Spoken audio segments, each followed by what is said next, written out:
जिससे किसी भी तरह से जब ट्रेन चलती है तो ट्रेन का खुद 1000 किलो से ज्यादा वजन होता है। जब वो चले तो ट्रैक हिले नहीं किसी भी तरह से। और एसी फिश प्लेट से पिछली बार ज्ञानेश्वरी एक्सीडेंट में फिश प्लेट्स हटा दी गई थी, जिसकी वजह से ट्रेन डिरेल हो गई थी। लेकिन इसकी तो जांच होगी। ये एक पर्सपेक्टिव है कि इसकी जरूरत कितनी होती है, वो मैं बता रही हूँ।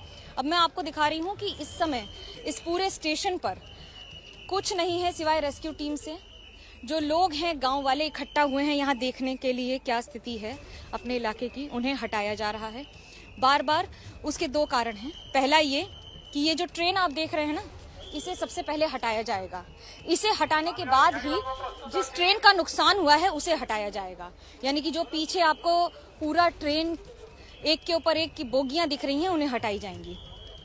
अब क्योंकि ये मालगाड़ी ऑलरेडी डिरेल्ड है पार्शियली का मतलब है पूरी मालगाड़ी डिरेल नहीं हुई है, कुछ बोगियां डिरेल हुई हैं। और ये कुछ बोगियां जो डिरेल हुई हैं, देखिए यहाँ पर सामने कुछ नहीं लगा हुआ है, लेकिन वो जो पीछे है उसमें पत्थर लगा के उसे रोका गया है। उसका कारण है कि यहाँ से मालगाड़ी को अलग कर दिया जाएगा। इसे अलग करने का सबसे महत्वपूर्ण कारण ये है कि जैसे ही ये अलग होगी कम से कम एक ट्रैक खुलेगा, और एक ट्रैक खुलने से जो दर्जनों ट्रेनें इस समय कैंसिल हुई हैं वो दोबारा चल सकेंगी। इसलिए क्योंकि जहाँ ये क्षति हुई है वहीं लाखों लोगों को दिक्कत हो रही है। ये देखिए ट्रेन हटी और ये हम लाइव तस्वीरें आपको दिखा रहे हैं कि किस तरह से ट्रैक को खाली किया जा रहा है। ये बहुत बड़ी चुनौती रहती है किसी भी रेल हादसे के बाद। उसका कारण ये है कि जब ये ट्रेन यहाँ से हटाई जाती हैं तो उस समय इक्विलिब्रियम का ध्यान रखना कि किसी भी तरह से ट्रैक से ट्रेन डिरेल दोबारा ना हो जाए। कौन सी बोगी किस स्थिति में है, पहले सारी पटरियों पे टायर इनके सारे पहियों को चेक किया जाता है और पहियों के आधार पर ही यहाँ से हटाया जाता है।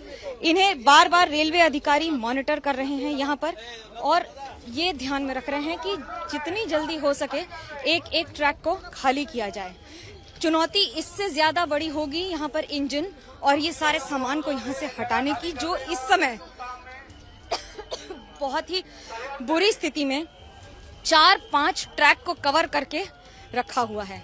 अब जरूरी ये इसलिए है क्योंकि इसमें मैं आपको जो तस्वीर दिखा रही हूँ वो इंजन घुस गया है पूरी तरह से मालगाड़ी में, और जो इंजन मालगाड़ी की तरफ आया है उसके बाद पहले एक बोगी पलटी और पीछे की बोगियां रुकती नहीं हैं। वो भी तो 100 किलोमीटर प्रति घंटे की रफ्तार से ज्यादा की स्पीड से चल रही होती हैं और उसके साथ साथ परखच्चे उड़ाते हुए चली जाती हैं।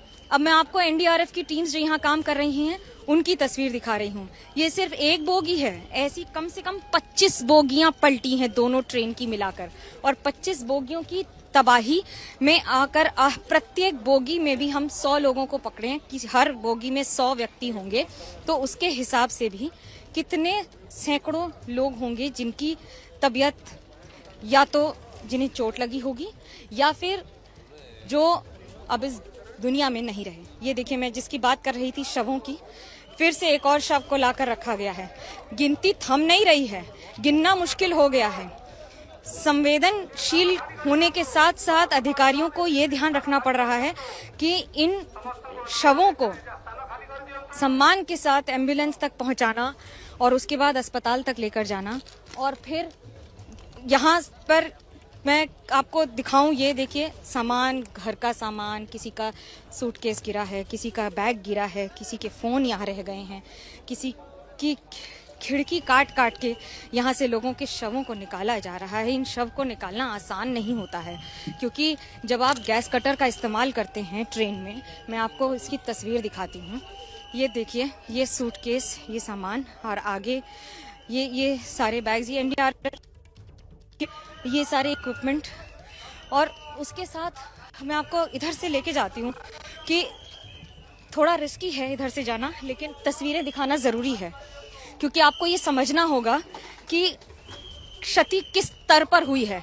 जब हम कह रहे हैं कि ये देश का अभी तक का सबसे ज़्यादा क्षति पहुंचाने वाला हादसा है, तो हम ये क्यों कह रहे हैं? ये जो ट्रेन की बोगी है ये पटरी से उतर के पूरी तरह से उल्टी पड़ी हुई है। एक बोगी की क्षमता 24 टन है। जो मैं आपसे कह रही थी कि हजारों टन ट्रेन का वजन होता है। बोगी का नंबर सेंट्रल रेलवे